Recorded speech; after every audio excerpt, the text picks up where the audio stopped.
Hey Marley, thanks for joining. How are you? Good. How are you, Mark? I am doing okay, but I want to keep it real. First is good news. My social media is down because we're very busy onboarding loan officers. We've hired some people. However, That's it. Black Knight, who tracks this stuff and has been tracking it since the year 2000, says that mortgage locks in December for the second month in a row hit the lowest levels ever. Right? Mm-hmm. Down 39% year over year, 75 or 79% from the peak, whatever the numbers are. It's all bad. But before we got on here, you just told me personally, it looks like, or at least anecdotally, or maybe you have some stats for it, that showings are way up so far here in the new year. Give me some good news so that I don't jump off a bridge. Yeah. So one, it's like first it started as an opinion, right? I was like, me, all the agents on my team, agents that I know, everyone's like, holy shit, like showings are going insane. Like I had a panic attack on Saturday because I was so busy. I'm like, here we go again. It was the same way last January. The first week of January was insane, but that's an opinion. So I just looked up on showing times. We use showing times, which is how you typically request to go and look at a home to see like what the showings have been like the last 30 days, and I just looked at the last 10 days. And showings are, I don't know if necessarily they're up because I haven't done that much research based off of like, I need to go and see what the showings were in November.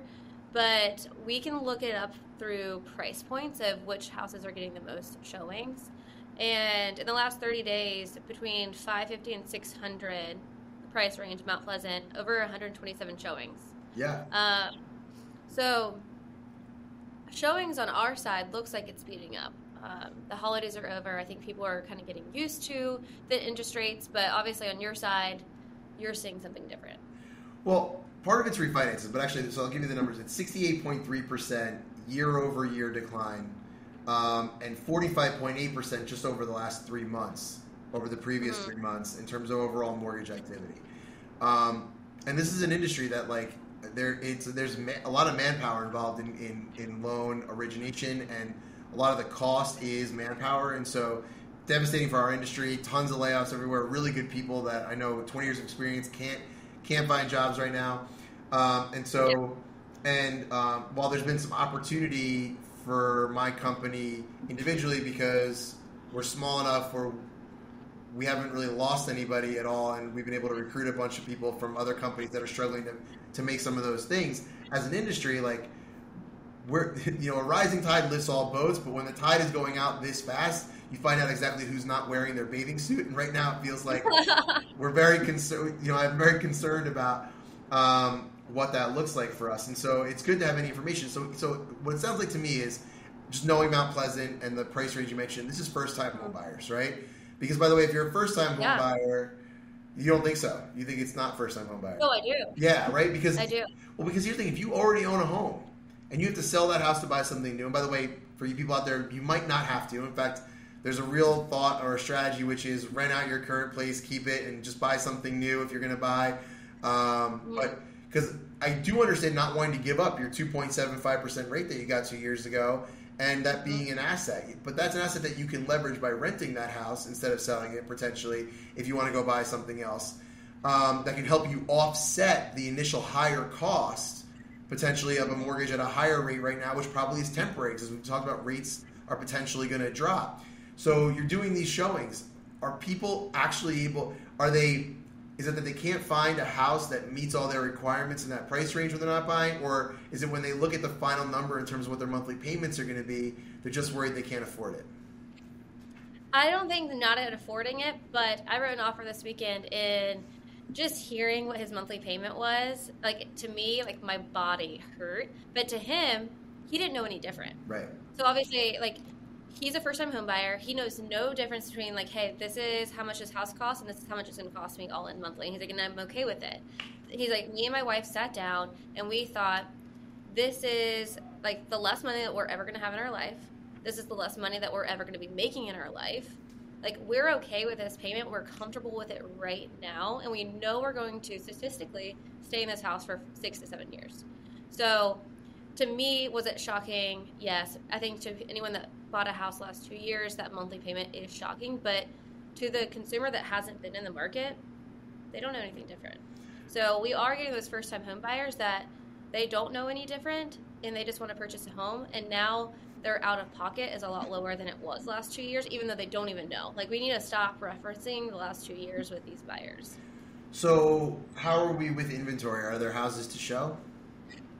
Yeah, we have a little bit less inventory than we're used to, as in like the last 2 months, more than the last 2 years. We have in Mount Pleasant, I think, a little like 1.4 months worth of inventory. And I was going through so I can see on my side the seller concessions to the buyer. So on average, a seller was getting about 93% of their asking price last month. But it looked like on average, the seller was giving around $7,000 to $10,000 in seller concessions, mostly for 2-1 buy downs and repairs.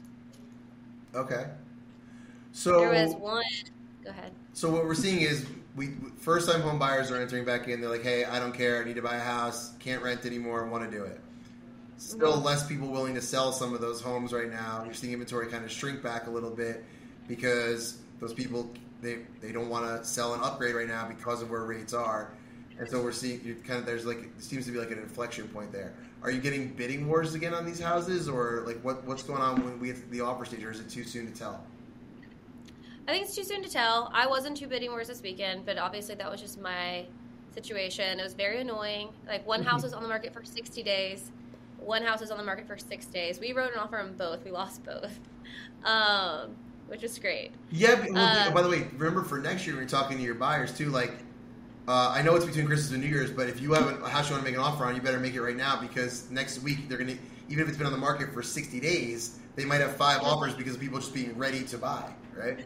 Yeah, they're ready to buy. Like, the holidays are over.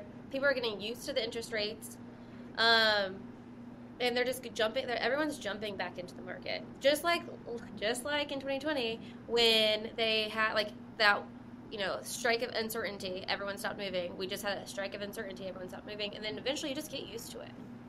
Sorry, I was being. People who are visiting are saying goodbye, and I'm recording. So no, you're fine. Awesome. Well, did you have anything that you wanted to bring up today? I think that we covered a lot that I kind of thought we should cover. It's all very interesting. It's changing every single week. It's something that we have to watch for what's happening in our marketplace. Sellers are seeing, or buyers are seeing that 93% and thinking they can lowball every single house. But people are getting better at pricing their home for the market, where I do think that sellers are going to start seeing, 97% of their asking price with their. If you can, for next week, I'd love to know at like different price points if that 93% is higher or lower, right? So in other words, if you're in that $600,000 or $700,000 range, are you getting 98%, and then at the $2 million getting 89%, or is it kind of consistent? I'd love to know if you guys can pull any data on that. Yeah, we'll break it down for you.